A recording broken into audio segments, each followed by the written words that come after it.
My environment was highly stressful.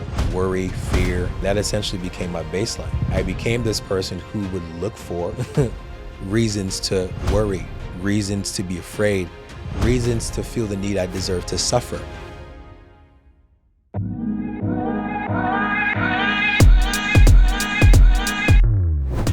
In today's episode, we speak with a deeply profound human being, Samson Odusanya, a transformation and breathwork coach. Now, Samson's superpower is helping people to deeply reconnect with themselves. If you're feeling disconnected, if you're feeling a subtle sense of unease or unhappiness, or you just want to flow more with life, then this conversation is for you. In it, we have Samson reflect on his personal journey to go from somebody who was despondent and depressed to being the example of such a leader that he is today. We talk about how to embody your deepest sense of greatness, how to really show up every day in a way that's connected to self, and ultimately finish with a breathwork exercise that, provided you're not driving a car, will help you deeply connect with self straight away. This is a really profound and deep conversation and an amazing human being who I have a lot of respect for. I'm Jack Delosa. This is the Elevate Show. Samson, thank you so much for being here. I'm grateful to be here, brother. Brother, we were at the Empowered Brotherhood workout last week, and I've seen a lot of people present. I've seen a lot of speakers. It's the business that I'm in. It's the space that I'm in. I've been in the business for 20 years. And when you got up and started talking, there was a resonance and a real, authentic strength about you that compelled me afterwards. You remember I come up and said, I'm going to ask you a really shallow question, but what do you do? Because I was taken aback by your presence. And so thank you for coming, and I'm looking forward to exploring how you've become the man that you are today. Appreciate that. I'd like to start with a quote from yourself. You said, there's a part of me that understands that it has to happen in the non-physical first. When you're quiet, you can hear God whisper. Talk to us about both of those things.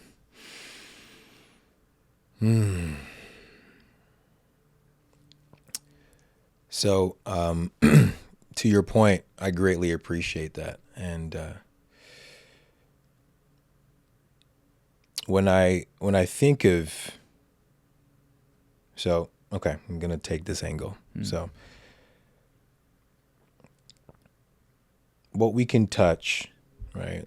What we consider physical, is what's here. It's what we know. It's what we know. What we know essentially has already happened.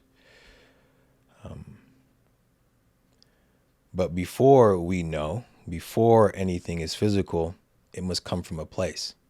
So we're sitting on chairs right now, right? Speaking through a microphone.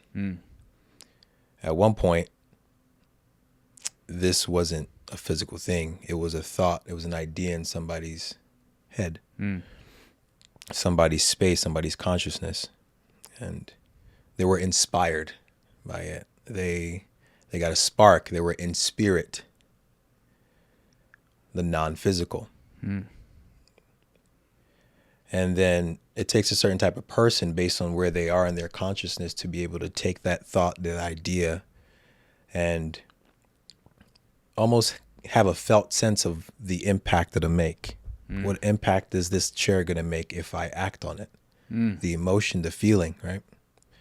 And then to take the action to actually make it real. But it takes getting to a place before anything is real to, in my opinion, almost create an environment for you that you can be in a space. And quiet is not just about sound. It's essentially about inner alignment. It's about inner connection. It's about less distraction. It's about focus. It's about, it really has nothing to do with sound. It gets to a place of where we can be in flow. When things are lined up, when there's no interruption in the channel and the circuit, then what seemed like it was inaudible because there was so much distractions becomes audible because we're quiet within ourselves to hear what's always there. Yeah. And you can hear God whisper. You mentioned inner connection. The sense that I get is that you're someone that has a deep inner connection and a deep connection with Source. And I have a feeling it wasn't always that way. Let's go back to before you had established the inner connection and the connection with Source, and talk to us about how your early life was. Yeah. So I was fortunate in some parts, unfortunate, just looking back, but fortunate. It's all fortunate because it led me to here. But I was born in the church. Born in London, raised in a Nigerian household. So very, in a sense, looking back, I could see the aspects that were spiritual, but still very much religious. And it's not right, it's not wrong. It was exactly what it was and exactly what it is. So as a child, because I have a daughter, so I look at my daughter, and my daughter doesn't know anything else. She's still in. But somewhere along the line, as I got older, obviously, then, just based on our senses and stuff, there's this separation that's created. And now I feel like there's something, like I'm separate from something. So I'm sharing all this and it's all going to connect. Yeah. As a kid, I'm pretty sure that it was there, right? There was no interruption. I grew up in the church, very religious, and then it was a customary thing to go to church every Sunday, right? Somewhere along the line, I think it was like 8 or 10, I started to ask certain questions. For me, as a kid, I knew at a very young age that I loved to observe. I would watch people. I was very interested in what made them tick, what, like why the person acted the way they. I was very just curious about things like that. So I would ask certain questions, and a lot of these questions were around things that didn't add up, things that were preached. And at a very young age, and I'm like, well, there's one thing being said, and then the actions are the opposite. So at a very young age, I also knew that I couldn't ask. Growing up in my household, there is the respect, right? There's the respect of your elders in your family, which simultaneously was also almost from this place of fear. So it was fear disguised as respect. Right. So I really didn't want to ask because I was afraid. Yes. Not because I couldn't. I felt like I didn't have the space to even ask and have dialogue around it. So the fear compounded, and it was just like things just didn't add up. So I'm fast forwarding through this part just to let you know kind of like how I really honed into my connection. Yeah. There was something that happened my junior year in high school. We were going through like tough times as a family. So I was selling candy in school, and my mom would drop off my candy at the school. And this day, something didn't feel right. At the end of school, it was my highest earning day. I would buy a bag of lollipops at the dollar store. I would flip them. Like, yeah, I was an entrepreneur since I was little, right? So flipping, and I'll go home. I went home, and then my stepfather, who at the time, so my mom and dad split up, and we can talk about that later, but my stepfather was at the end of the bed in their bedroom, and I just knew something was off. So the first question I asked him, I said, "Where's she at?" And he's like, "They got her." So my mom has been deported since 2005. Oh. Yeah. Now, here's where it gets really interesting. It was in a sense a gift and a curse simultaneously. The curse was it rocked our family. My mom was the rock of our family. She made things happen. She was the glue. She was also, she was very she would just say she was highly passionate, right?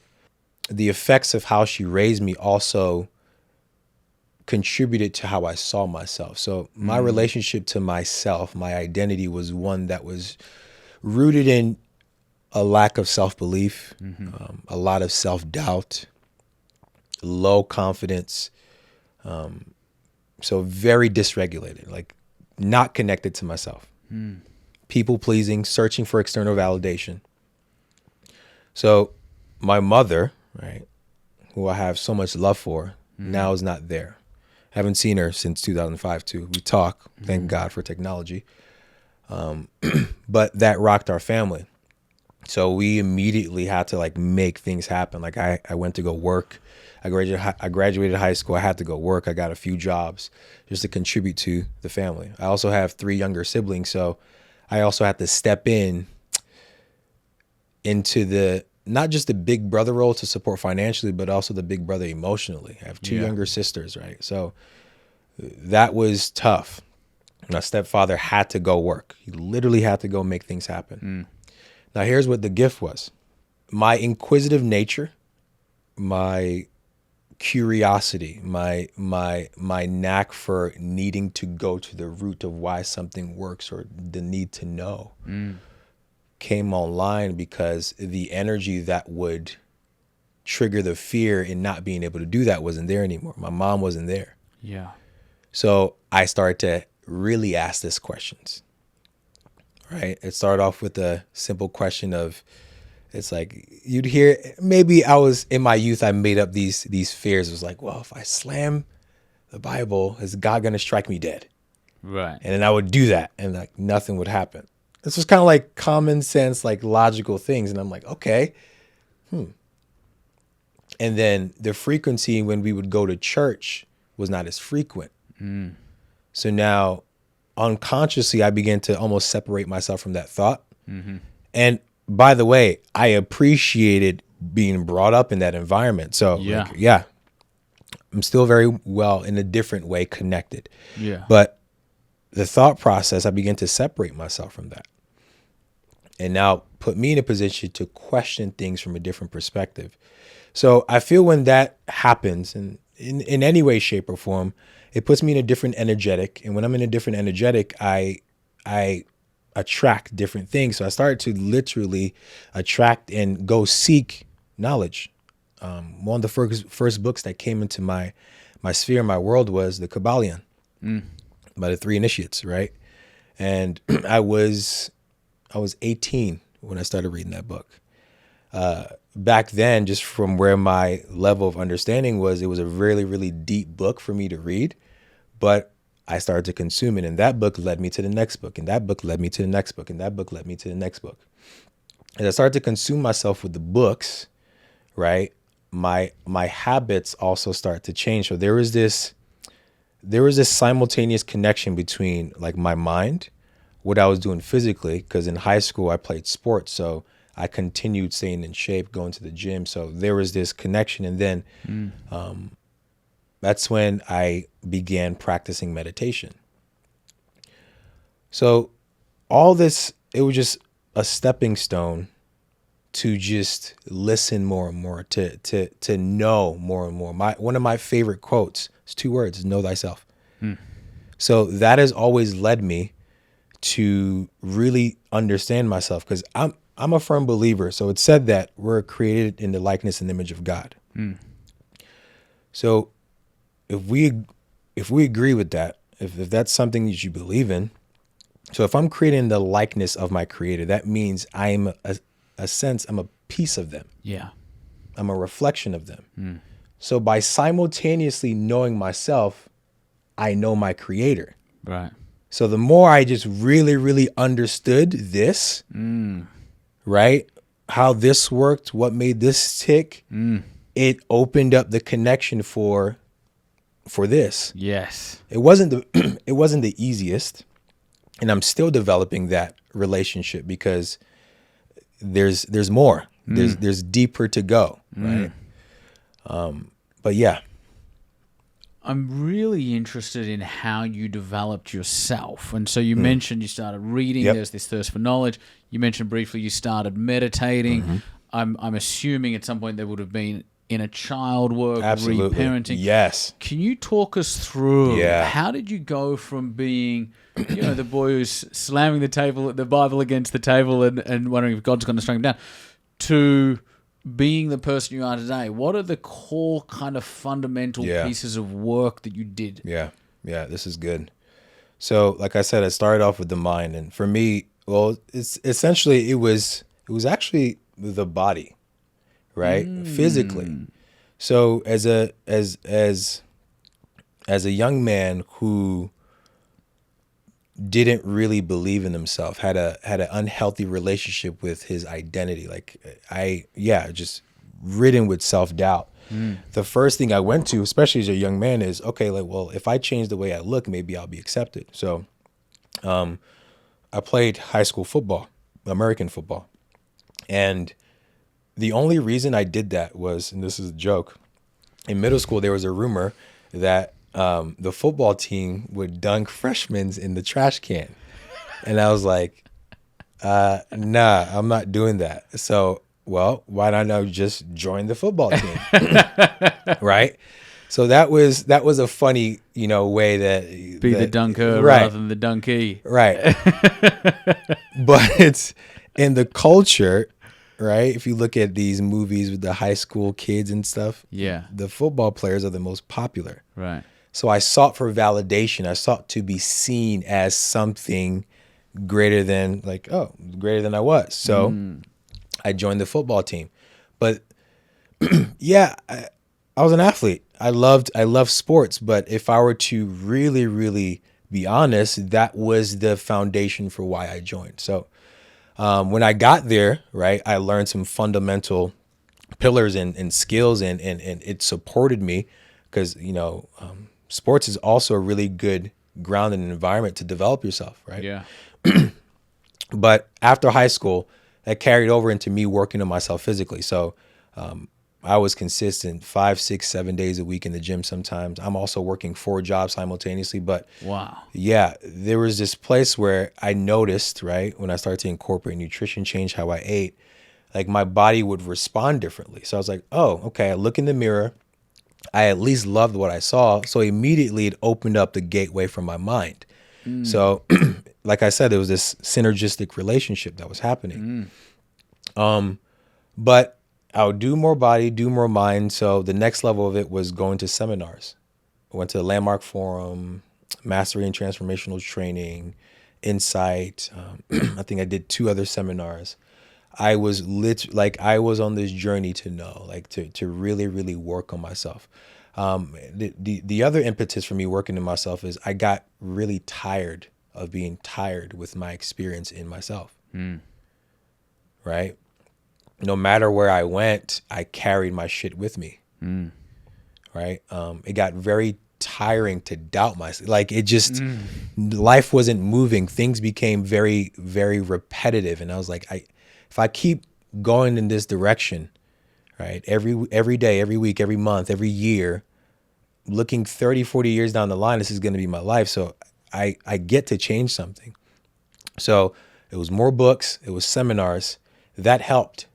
One of the seminars that I attended, there was work around parents. And this is where I really got introduced to inner child work.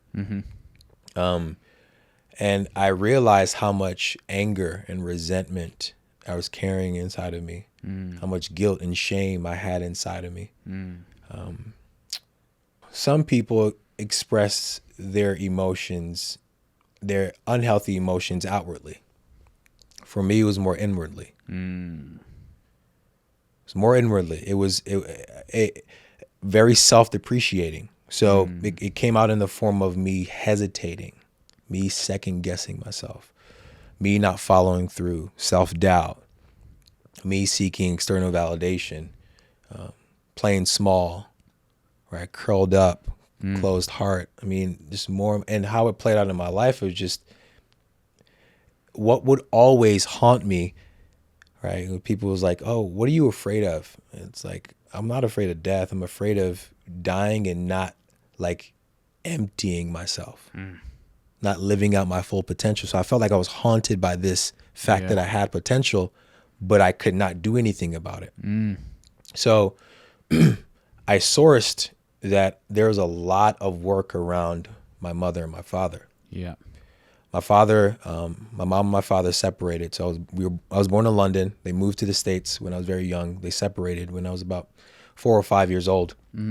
And from that moment, I held a lot of hate, anger, and resentment towards my father. At a very young age, I mean,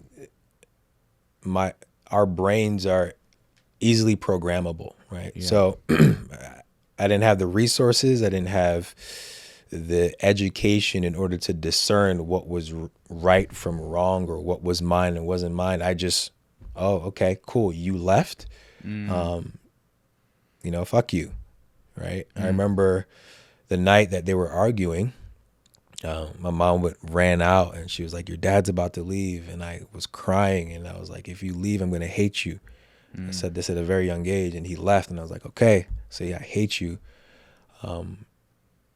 And last year was actually a big year for me in relation to our relationship. But there was that, and I realized how much I held against him. But what I came to learn was that was also based on the image that was painted in him. So I took on a lot of stuff that essentially was not mine.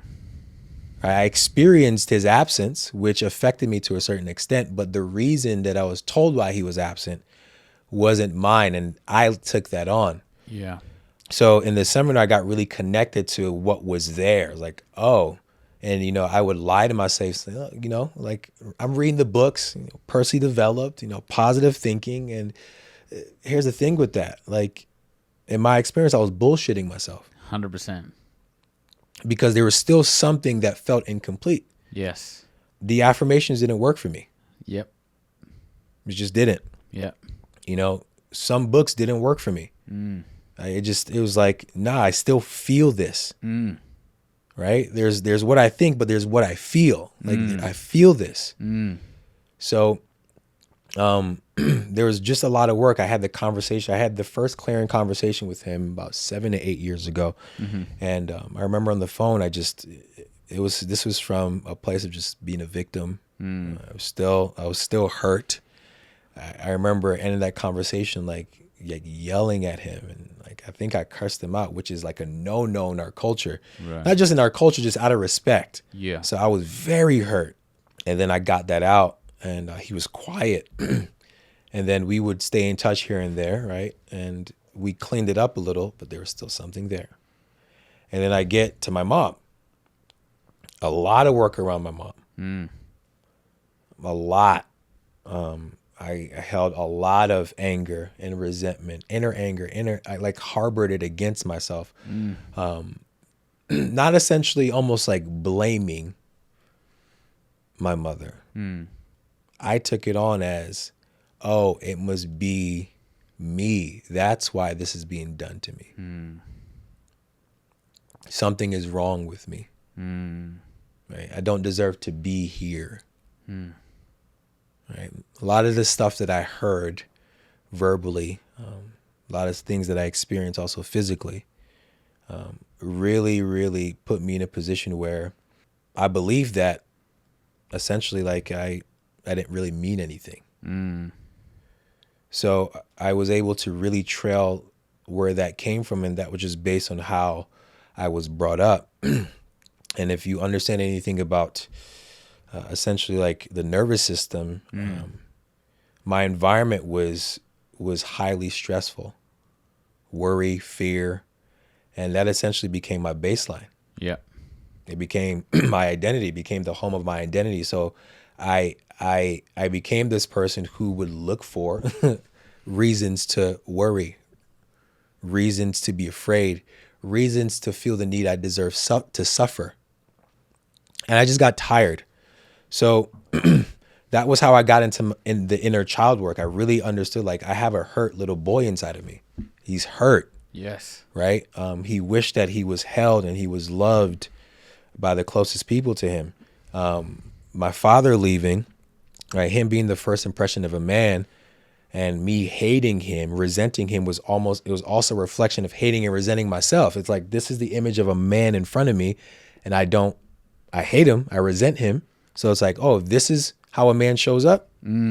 Well, I guess this is how a man is. Right. Right. So maybe 6 years ago. Right. And I'm fortunate to be in a community that personal development was like at our core. It's like it was part of what we did. But like I said, there was a certain limit.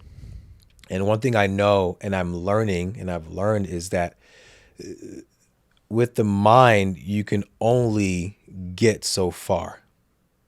Yeah. I think in Western culture, right, we've predicated a lot of who we are collectively on how much we know intellectually. And we've become very heady. Right? How much do you know? How much, like, oh, I could, how much I could think about this. It's not right. It's not wrong. But I feel we've let a very essential, like really, really big part out of it, which is this. Yeah. The heart. The heart.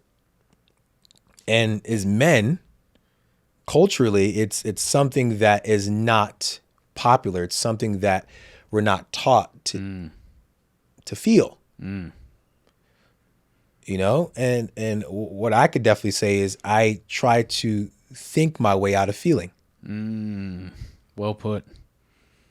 Right? It's like, no, there's something here, but I'm going here, and this was another source of the disconnect. Yeah. So, a lot of those seminars also allowed me to now start the fire with accepting that I can feel my emotions. Right? I grew up hearing things like, if you don't stop crying, I'm going to... Right. Don't you cry. And I'm crying, but it's like, you better stop crying. So it's like I made tears a bad thing. Right. Which is it's a form of expression. So I stopped my expression in that regard. So during this time, I start to rebuild a relationship with my tears. Right. And this happened when I would really, really stay connected to my heart, warm my heart.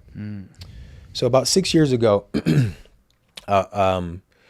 we went to, so there's a place, it's a church, like a spiritual center called Agape. It's led by Michael Bernard Beckwith in LA, if you know him. Yep. We'd go every Sunday faithfully. Loved it. It's non-denominational. It's open to everybody. And they were having a silent meditation retreat.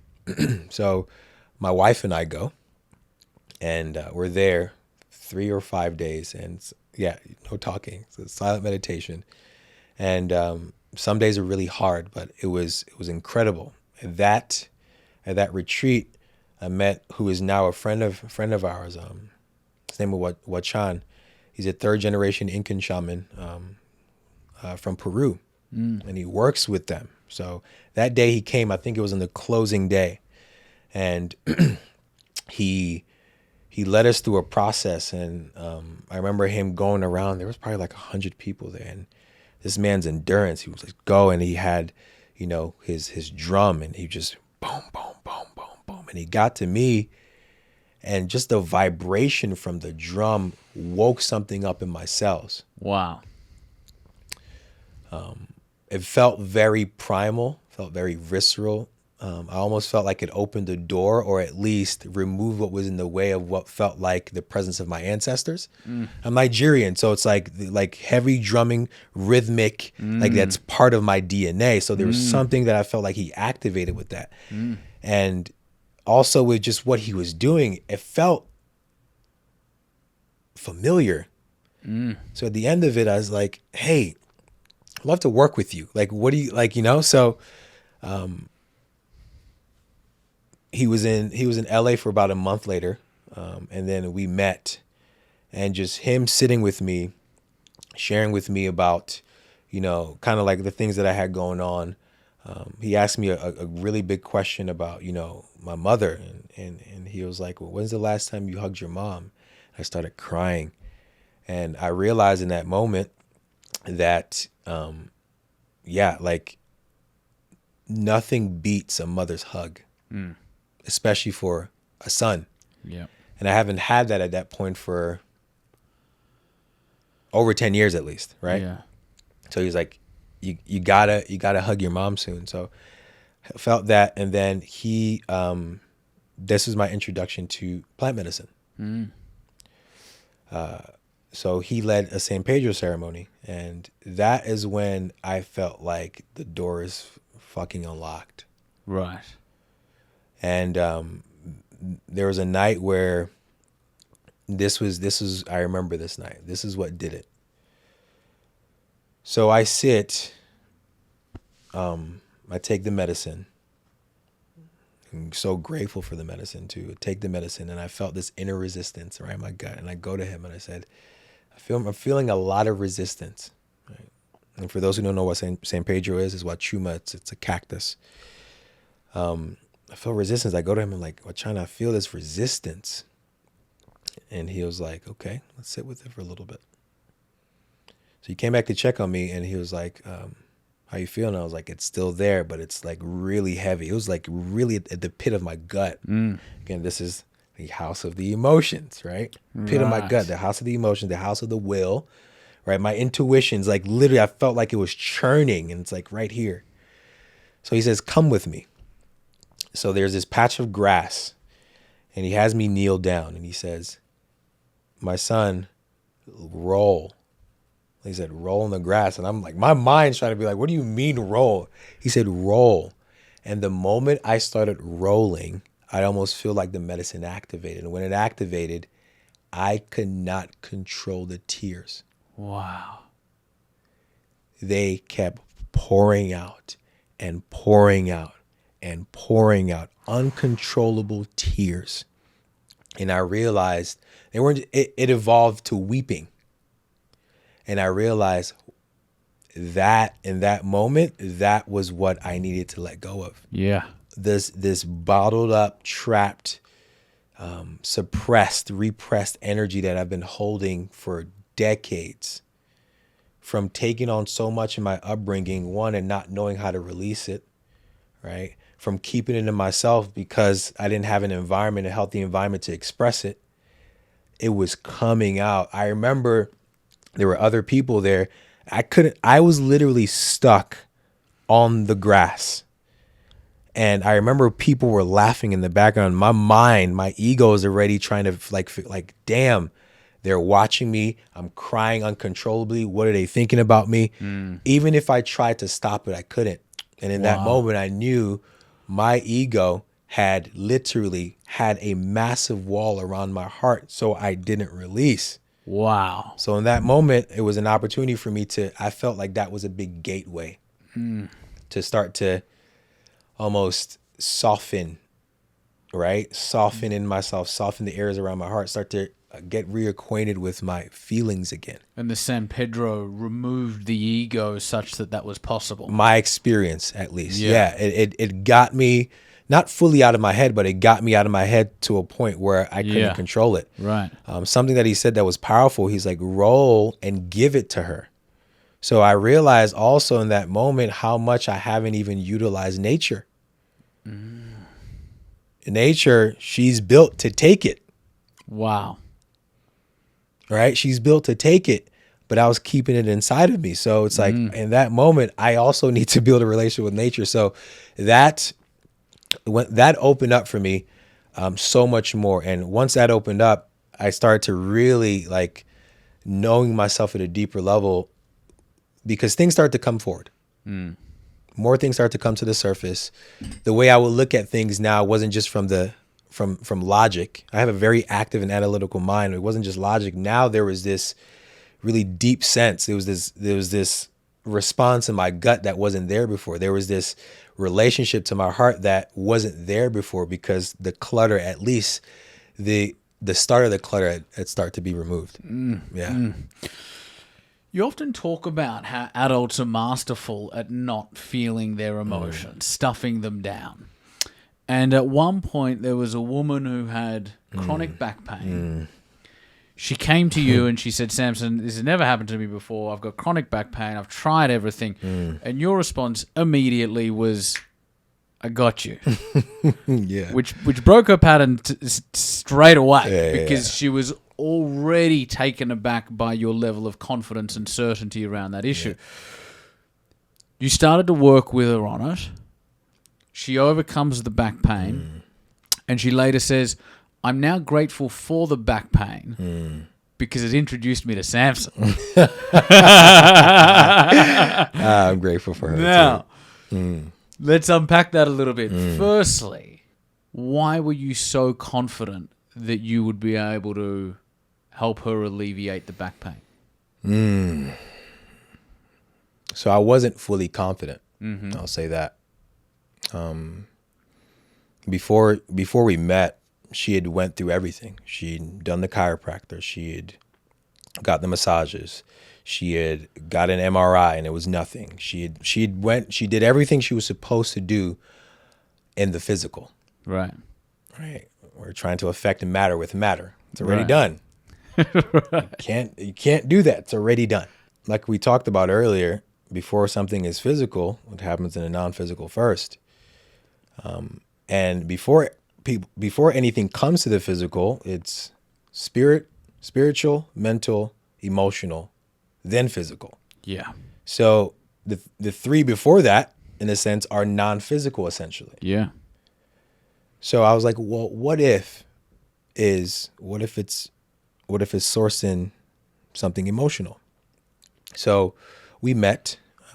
She reached out to people in the community. Her chiropractor actually recommended, like, hey, I don't know. Like the chiropractor told her, like, listen, I don't have nothing else. Like I've literally exhausted my expertise to try to support you, and there's nothing here. So why don't you? I recommend trying breath work. So she reached out to the community, and there were many people who did it, but she's like, something about it called me to you. So we connected, and just I do an intake with everybody, and it's more of a check-in to see where people are at.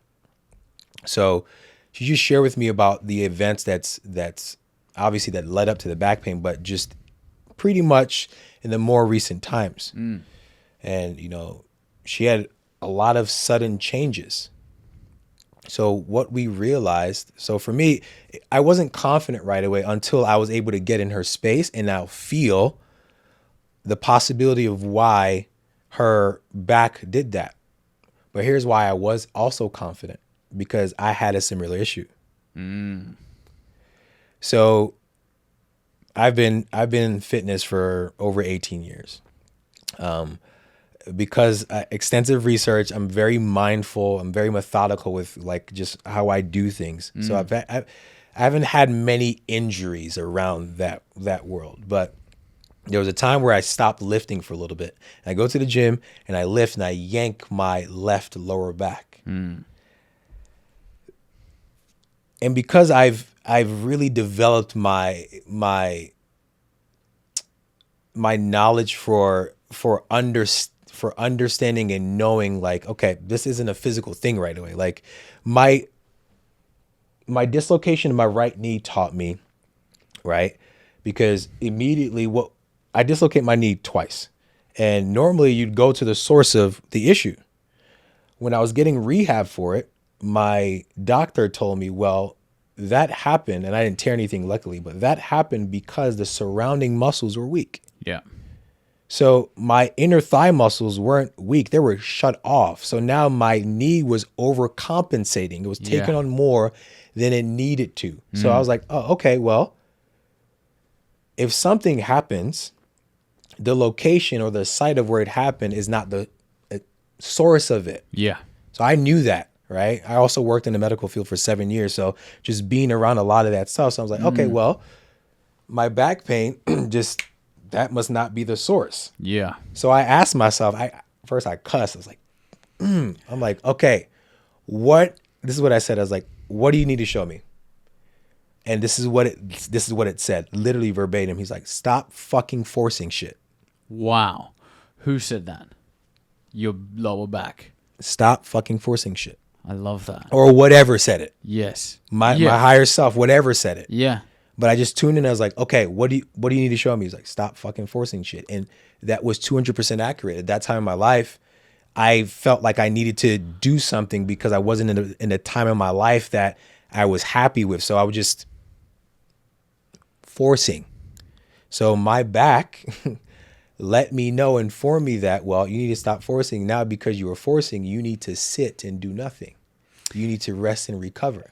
And that's an actual thing. I've also had the same experience. I've had coaches say to me at different points. The first time was probably a couple of years ago, so relatively recently. I had one coach, he said, Jack, close your eyes and ask your heart that question. Yep. And I did. And the answer was so palpable and obvious and audible in my head. And it wasn't a thought I was thinking. I was in conversation with my heart. It's amazing. And so I love that you had an injured lower back, and the first thing you go to is, what do I need to know? Right. And that I had a developed relationship with that. Right. Because of my own experience. So when I was working with her, I knew that the site of the issue wasn't the source of the issue. Yes.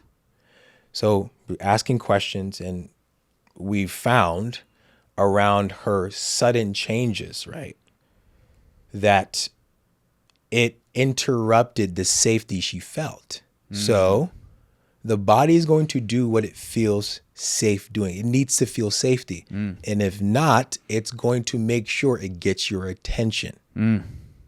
Right? We're the only species who can redirect. Yeah. It's like we walk into a room and you feel that you don't need to be here, but you override that feeling because your mind has hijacked the show. And it's like, no, your body usually is the first sign. The antenna. It's the first antenna. It's like, this is maybe not a good idea.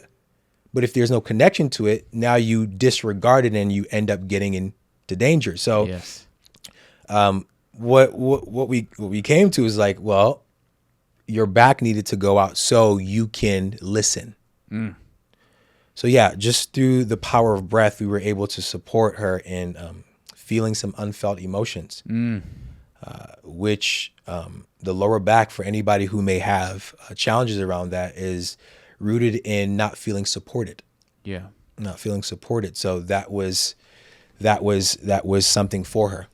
And so by going to the core root of the issue and helping her process that and move through it, the back pain disappears. Yeah, and not immediately going for the root. It's, you almost have to inch your way through it. So you gotta lean into it. Yeah. And again, it's for those who also understand trauma. It's too much, too fast, too soon. So if we went right for the kill, we could have re-aggravated it. So it's like supporting her, supporting yourself, and gradually getting closer and closer, or at least around the source. Yeah. And when you say trauma is too much, too fast, too soon, you mean what causes the trauma is too much, too fast, too soon. You don't want to take the same approach in what's meant to heal the trauma. You don't want to go too fast, too much, too soon. The solution could be traumatic as well. Right. Yep. Right. Yep. Brother, is there a 2 or 3 minute breath work exercise that we could move the audience through right now? Yeah. That'd be great. Let's do it. So talk to us about the power of breath work. Yeah. What do you want to know? That's a very good question. Let's start with why is it so powerful? First thing that comes through for me is the ability it has to get us out of our heads and immediately into our body. Yes. Right, immediately. Being able to breathe in a certain pattern, right, consciously, could put us in a position to, clear internal clutter that is putting us out of alignment. Yeah. That has us disempowered. There are many things why breathwork is powerful. It can support in grounding and centering yourself. One of my favorite ones, and I think is one of the best, Get you present. Yes. And you're present is where we could truly affect anything. Yeah. Yeah. Yeah. Beautiful. Yeah. Okay. What's the exercise you're going to run us Okay. through? So, for those who are sitting, I definitely would recommend if you're driving, or listening to this, or watching this, pull over. Just take a moment to find comfort in your seat. All right.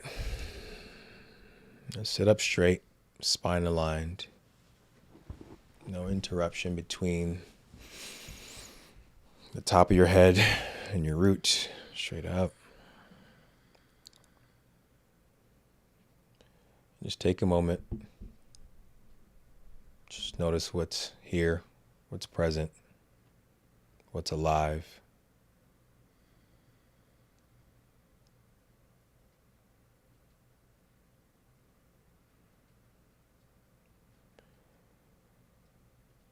What is here for us in this moment?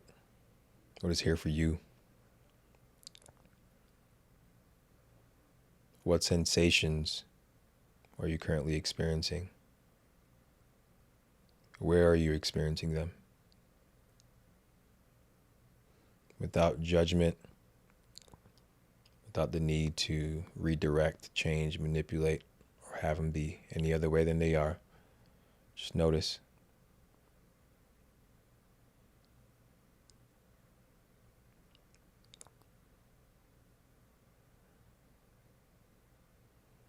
And from this place, locate your breath, wherever it may be in your body.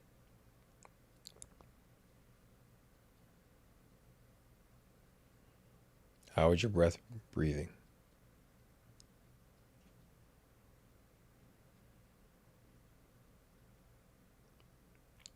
Where is it breathing? How is it breathing?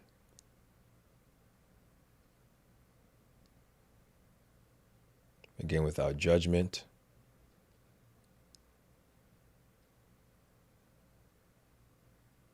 Notice if it's a bit shallow. Notice if it's deep. Notice if it's narrow. Notice if it's wide.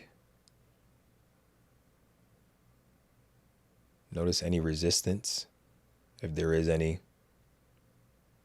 to being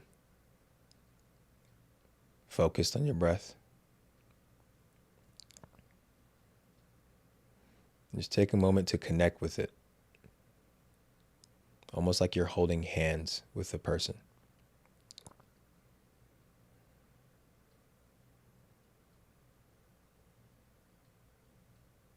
Just notice what it's doing while you've connected with it.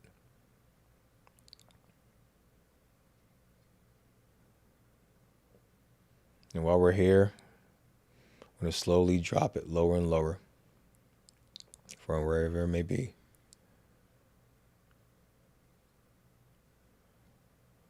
Drop it into your lower abdomen,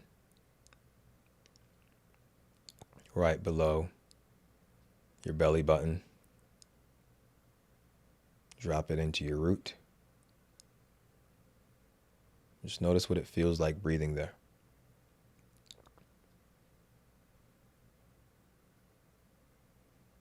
Breathing into the center that helps you feel grounded into where you are. Keep the breath in and out through your nose.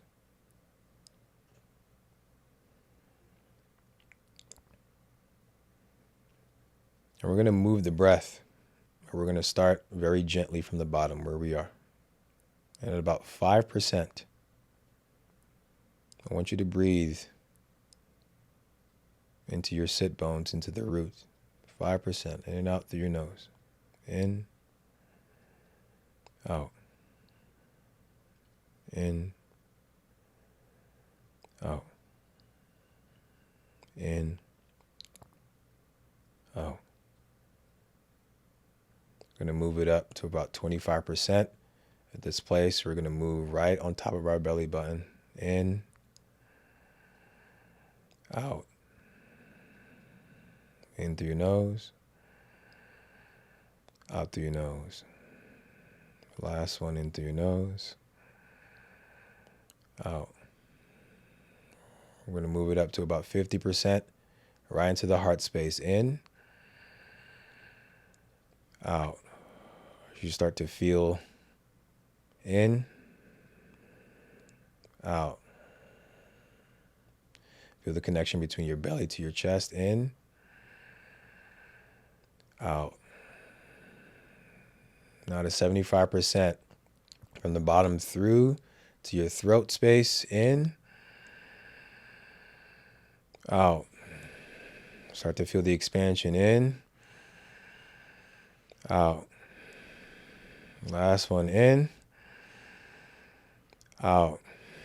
Feel your body turn on. Now we're going to go at 100% from the root, from the bottom all the way to the top through our head. In,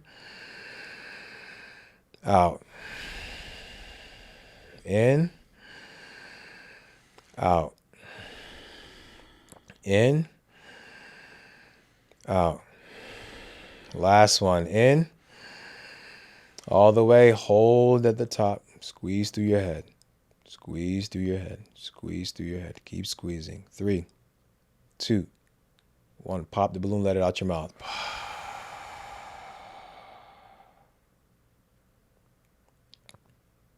Just return to your normal way of breathing.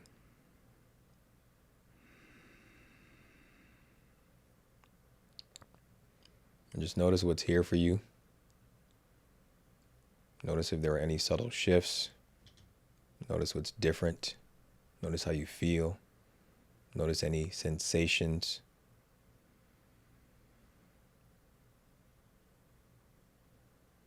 This is the power of your breath. Power of our breath. You feel ready. You can open your eyes. Amen. Thank you, brother. That was really special. I feel lighter and calmer and even more at peace. Yeah, it's powerful. The breath is always there. And it's such a powerful tool to connect with the self and connect with the present moment. What's beautiful about it is it's also essentially could be a remote control for the nervous system. Right. So you just said something, you feel more at peace. Right. Not saying that that is a feeling that you need to feel all the time, but imagine what can happen from this place. This is what I was talking about when you asked me about getting to a place that's quiet. In this place, you can hear because things are not as loud in you. Yeah. My last question is, we started by speaking about just how connected you are to self.